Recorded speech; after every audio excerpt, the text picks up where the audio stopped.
So the system that they're going to start off with is going to be a test tube with a little bit of water in it, the stopper, the tube, the Alka-Seltzer tablet, and just something to hold the tube up, because you can't put this on a scale. So it'll be fine. Like even the plastic solo cups work. It just needs something to hold it.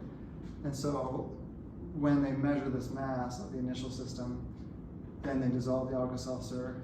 If they measure everything again afterwards, the only thing that will have left the system will be the gas. So that's a little tricky for them to see that they're getting the mass of the gas by a difference between the mass before and mass after. So you should say somewhere around half. It really depends on how big a piece of Alka-Seltzer you use. So when they mass this is going to be, I'd recommend, I can't remember what they said in the instructions, but you don't want to use too much Alka-Seltzer, because if you do a lot of Alka-Seltzer, it just goes, and you get lots of blowing out of the thing. Sometimes you can actually, if the kids don't hold the stopper well enough, or the stopper's not in there very well, I can actually push the stopper off if they put too much Alka-Seltzer in. I'll try this piece, see how big that is. It's like, I don't know, a quarter of a piece maybe, or something like that. So this will be what goes on the scale. This is all their mass initial. And then to capture the gas, they have to make sure they're ready to go. There's a couple different ways you can do this.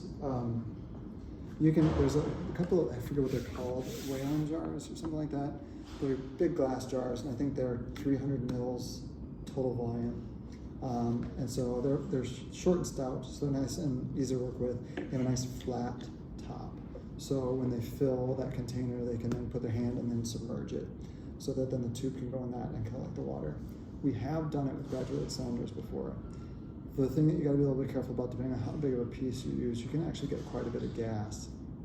We do have 250s, which we've used, because you never really produce more than 250 mils of gas.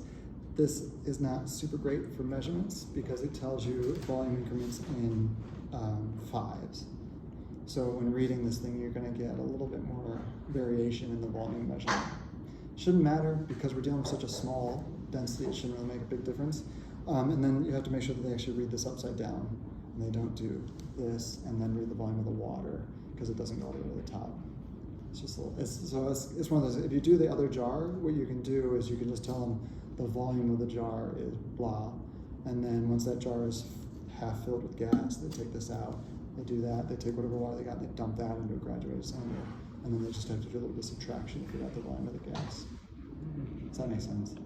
Can you talk about the subtraction again? Sorry. Sure. So let's say I have a thing with no markings, right? But I know this whole thing is 300 mils.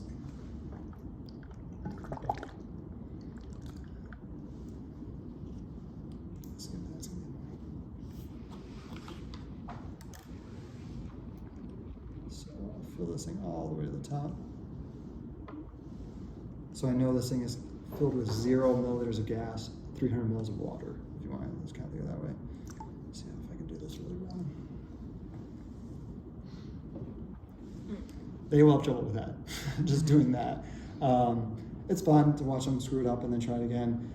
It's really easy to tell if they screw up, because you'll see bubbles up there. You'll probably never get 0 bubbles, but you can. I mean, I got 0 bubbles there. But you should be able to get very, very few.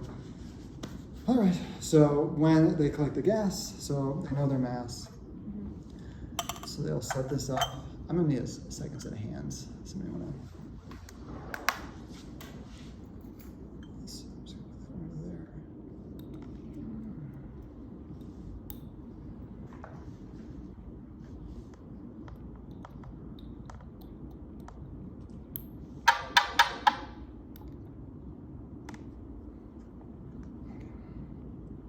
There we go. Okay. Yeah, it works. And when it works, it works. My guess is just the tube had a crack in it somewhere.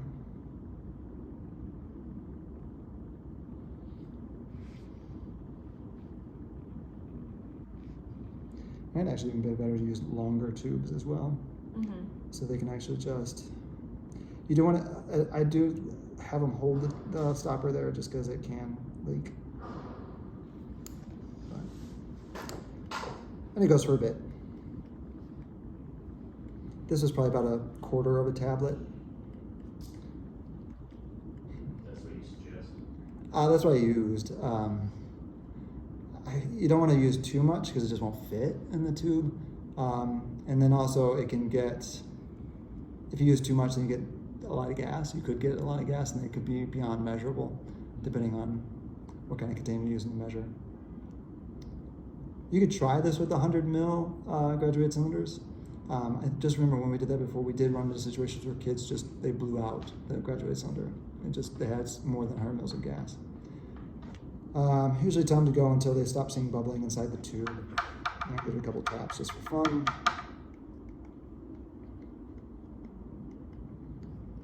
Yeah, I would definitely use longer length of tubes than what this is. All right, and you get the idea. Okay, and so then you go get the mass of that. That's your mass final. So now, if they were just to use a graduate cylinder, you just read this upside down. What you could do is just measure this and say the gas is about 60 mils of gas.